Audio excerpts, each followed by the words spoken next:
对于旅行的期待可能比旅行的本身更有乐趣，因为有时候我们幻想中的目的地总比现实要更完美一些，尤其是少了旅途中的跌跌撞撞。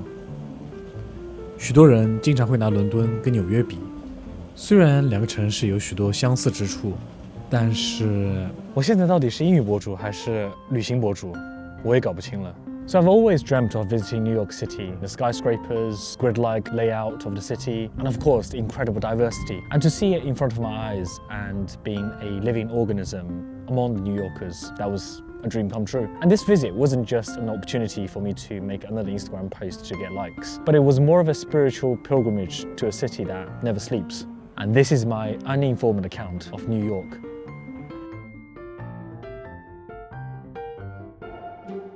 I arrived the city through a coach, passing through Central Park and the Met. Wow, that is pretty busy. And instantly I was greeted by the brownstone row houses, the skyscrapers, and of course the famous yellow taxi. These earthly colours of New York, the squareness, the concrete, metallic outlook, this gives us a vibe of work hard, play hard. And my first stop was the Grand Central Station. The Grand Central Station was a very peculiar station because it was not like a normal station. It was built more like a church, a cathedral. When you step into this station, instantly you feel there's a sense of religiosity. And it gave the station a symbolic reference that made me feel traveling to a new place from this Grand Central Station was like a ritual that you step into. It kind of reshaped how I look at stations in general, where these places we just use it as a means to an end. The Grand Central Station made me feel that the station was an end in itself.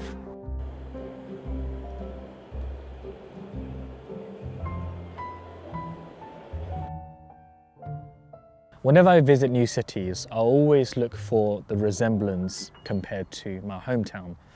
And the reason for that is because it gives me a sense of homeliness. Even if you're so far away from your home, you're still looking for that. It gives you that bit of comfort.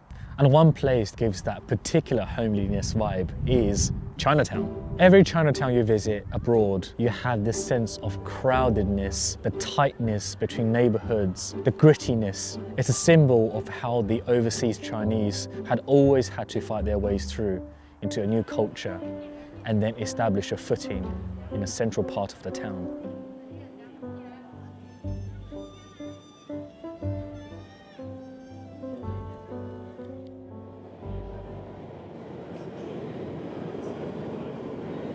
The subway in New York is fascinating, to say the least. You do get to see some very interesting people doing themselves. And sadly, this also reveals a reality in the US healthcare system, that a lot of people needing help, but they're not getting the help that they needed. Nevertheless, it was an experience. Compared to Tube in London, I find it a little bit more difficult to navigate, a little bit more sketchy, but it really fits in with the depiction of New York subway's grittiness in DC Comics. In that sense, I liked it for what it was. Once we got off the subway, we were headed towards the famous Brooklyn Bridge.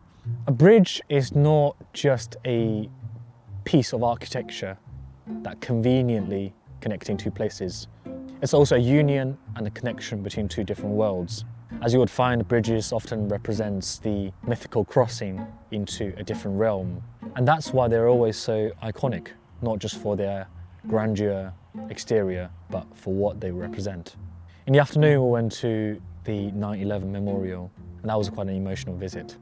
New York being one of the most important cities in the 20th and the 21st century, it's a symbol for diversity and freedom.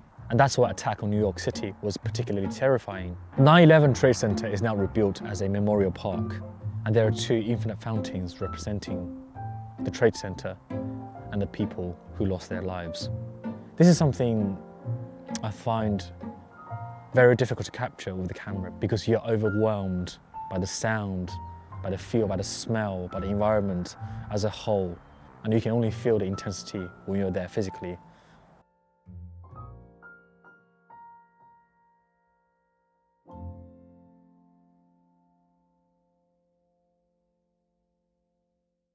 If the daylight presented a sense of wonder for you to witness the city, the night are certainly represented with chaos and majestic.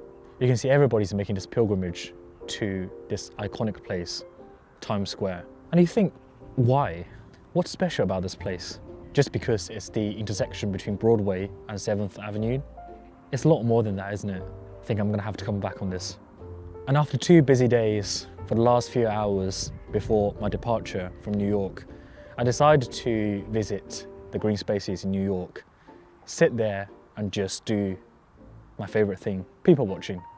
I think here you do get to witness the locals, how they spend their day, how they idle on a public holiday. And having traveled to so many different places, you realize that people are not so different after all. And I feel like traveling to new places isn't necessarily about visiting the magnificent architectures or trying the tastiest food. Because I think with globalization, you can find all of these things in different pockets of megacities. So these days I begin to wonder, why do I travel in the first place? And instead, what intrigues me has been the people. How do people here get on with their day-to-day? I was simply captured by the 2 Chinese old ladies talking Chinese while waiting for their turn on the ping pong table. Or this old lady sitting quietly observing. And savouring these last moments was probably the most peaceful I felt in my entire itinerary. Yeah, people are not so different anywhere you go. And I would probably conclude that by travelling so far away from home, perhaps I'm not looking for any specific thrills, but instead so I could come back, better appreciate home.